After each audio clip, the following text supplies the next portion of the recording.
Doctor Baba Saheb Ambedkar open university.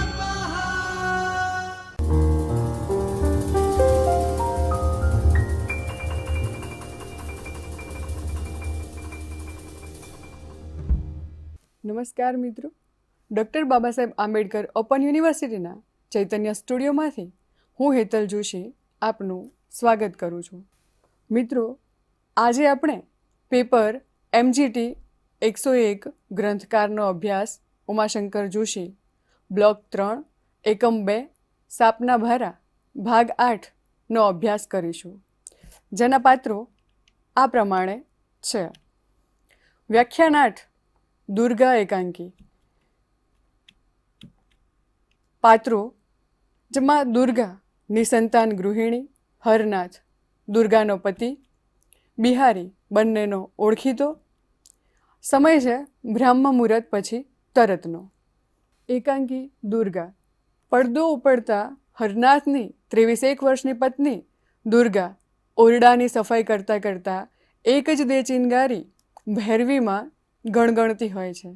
ત્યાં જ 25 વર્ષનો હરનાથ તેને સાદ આપી પોતાની ટોપી માંગે છે. હરનાથ મજાકમાં એક જ દે મને ટોપી એમ ગાય છે.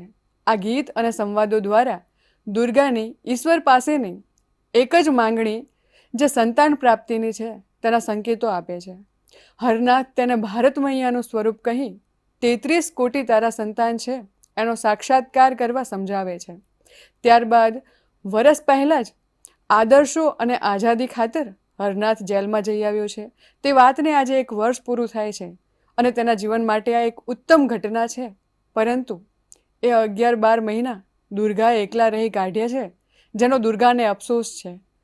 બાજુના રૂમમાં બિહારી સૂતા છે, જે હરનાથના મિત્ર છે. દરરોજના નિયમ પ્રમાણે હરનાથ 5 વાગ્યે 1 કલાક ફરવા જાય છે.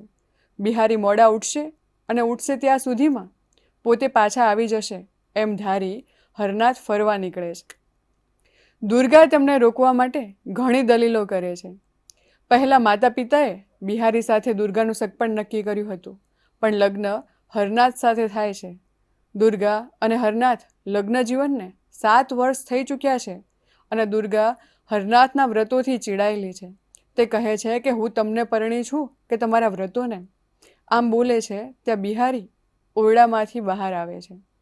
બિહારી સૂતા જ નથી તે વહેલી સવારમાં દુર્ગાનું ઝીણે સાદે ગવાતું ગીત અને હરનાથના બિહારી સૂતા જ નથી તે વહેલી સવારમાં દુર્ગાનું ઝીણે સાદે ગવાતું ગીત અને હરનાથ દુર્ગાના સવારના હળવા સંવાદો પણ સાંભળે છે.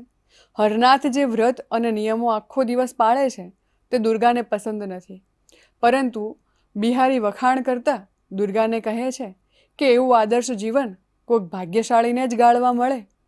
વ્રત પાળવા તે કંઈ નાના સૂના ખેલ નથી. દુર્ગા આ આદર્શોને સમજતી નથી અને બિહારીના હર્યા ભર્યા પરિવારની વાત કરે છે. ત્યાં તેને જાણવા મળે છે કે બિહારીની પત્ની નાના 2 બાળકોને મૂકી અને મૃત્યુ પામી છે. દુર્ગા અને બિહારી વચ્ચે થતા લગ્ન જીવન, સ્ત્રી પુરુષના સંબંધો તથા આદર્શોની સાર્થકતા, નિરર્થકતા, બિહારીના પરિવારજનો અને હરનાથના સ્વભાવ વિશેના સંવાદોમાંથી દુર્ગા અને બિહારી બંને વ્યક્તિના દ્રષ્ટિએ હરનાથનું આખું વ્યક્તિત્વ ઉપસી આવે છે. દુર્ગાને સંતાન પ્રાપ્તિમાં રસ છે, જ્યારે હરનાથ આખી સૃષ્ટિની તેને માતા બનાવવા કહે છે. બંને વચ્ચેના વૈચારિક મતભેદના સંકેતો આ સંવાદોથી મળે છે. દુર્ગા હરનાથની વિચારસરણીનો વિરોધ કરે છે, પણ તેને છોડી બીજાની સાથે લગ્ન જીવન વિતાવવાની કે હરનાથ સાથે છૂટા થવાની તેને હિંમત નથી. દાદર પરથી કોઈનો અવાજ આવે છે, કોઈના પગલાં સંભળાય છે. બિહારીને થાય છે કે હરનાથ હશે અને દુર્ગા કહે છે હજુ 6 નથી વાગ્યા, તેથી એ હોય નહીં. દાદરના બારણામાં હરનાથ પ્રવેશે છે અને દુર્ગાને ઈશ્વર પાસેથી કંઈક માંગવા કહે છે. ત્યારે દુર્ગાની એક જ ઈચ્છા છે, સંતાન પ્રાપ્તિ. તે વ્યક્ત કરે છે અને હરનાથ સાલમાં વીંટળાયેલું બાળક દુર્ગાના હાથમાં આપે છે અને કહે છે કે તારી સવારની પ્રાર્થના ફળી. 1.5 અબજને તારા કરી શકતી નથી તો લે આ એક જ ને તારું કર. અનાથ આશ્રમના ઓટલે મળેલું બાળક દુર્ગાને હરનાથ સોંપે છે. એટલે દુર્ગા હરનાથના પગમાં પડી ઢગલો થઈ જાય છે અને પડદો પડે છે. દુર્ગા એકાંકી ગ્રામ્ય વાતાવરણથી અલિપ્ત એવી દાંપત્ય જીવનની સમસ્યા પર પ્રકાશ ફેંકે છે. હરનાથ બ્રહ્મચર્ય પાળવાના અત્યાગ્રહવાળો આદર્શ માટે સર્વસ્વ હોમવા માટે તૈયાર જેલજી આવેલો નાયક છે.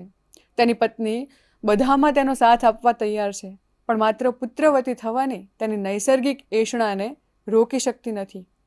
એક જ દેહ ચિનગારી આ ગીત દ્વારા તેની મમતાના ખાલીપણાની તીવ્રતાને લેખક ઉત્કૃષ્ટ રીતે સંવાદો દ્વારા રજૂ કરે છે. તે અજાણતા જ હરનાથની તુલના તેના ઘરે આવેલા બિહારી, જેની સાથે પહેલાં તેની સગાઈ નક્કી થઈ હતી, તેની સાથે કરે છે. બિહારી અને હરનાથનું જીવન બે છેડા જેવું છે.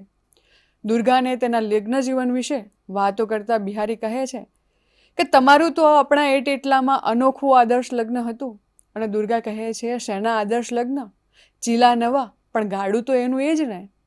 હરનાથની ઉચ્ચ પ્રકૃતિને ન સમજી શકતી આ અબુધ નારી ત્યાં સુધી કહે છે કે આ મહાન પુરુષો જોડે નાની સ્ત્રીઓએ જીવતર કેમ કાઢવું?